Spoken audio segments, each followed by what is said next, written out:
بسم اللہ الرحمن الرحیم۔ السلام علیکم ورحمۃ اللہ وبرکاتہ۔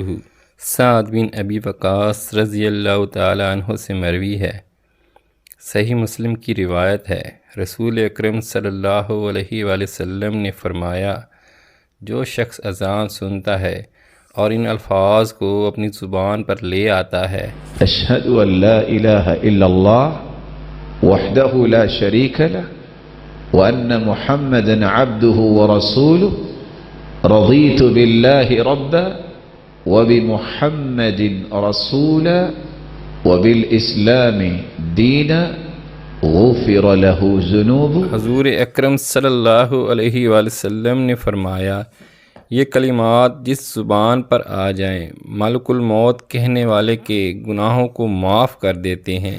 اور یہاں ایک لمحے کے لیے غور کیجئے، اذان کا جواب دینا یہ بہت بڑی سعادت ہے، اور حیرانگی کی بات یہ ہے، اس کے دو معنی ہیں۔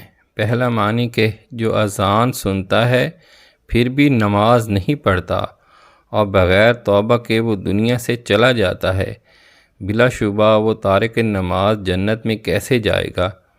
اور دوسرا معنی، جو شخص اذان سنتا ہے، حدیث میں آتا ہے، پھر وہ درود پڑھتا ہے، پھر وہ یہ دعا پڑھتا ہے جو ابھی آپ نے سنی، قیامت کے دن اللہ کے رسول صلی اللہ علیہ وآلہ وسلم اس کے لیے شفاعت کریں گے، اور آپ صلی اللہ علیہ وآلہ وسلم سب جانتے ہیں کہ جب تک اللہ کے رسول صلی اللہ علیہ وآلہ وسلم کی سفارش اور شفاعت نہیں ہوگی، کوئی جنتی جنت میں نہیں جا سکے گا۔ اس لیے جب بھی اذان ہو، یہ 2 سے 3 منٹ عہد کر لیں کہ ہم نے اللہ کو دینے ہیں، اور اللہ کو کیا دینے ہیں، اپنے آپ کو پاکیزہ اور صاف کرنا ہے۔ میں نے سنا ہے کہ جو اذان کے دوران میں بات چیت میں مصروف رہتے ہیں، بوقت موت اس کا ایمان سلب ہونے کا خطرہ ہے۔ جہاں ہمارا اجتماع ہوتا ہے، وہاں جب عصر کی اذان ہوتی ہے تو ہم خاموش ہو جاتے ہیں اور اس اذان کا جواب دیتے ہیں۔ اس کے بعد جب قریبی مسجد میں اذان ہوتی ہے تو ہم سلام اور مصافحہ کر رہے ہوتے ہیں، تو اس دوسری اذان کے وقت میں ہمارا باتوں اور سلام مصافحہ میں مشغول رہنا درست ہے۔ وقفے سے اگر مختلف اذانوں کی آوازیں آ رہی ہوں تو زبان سے فقط پہلی ہی اذان کا جواب دینا کافی ہے۔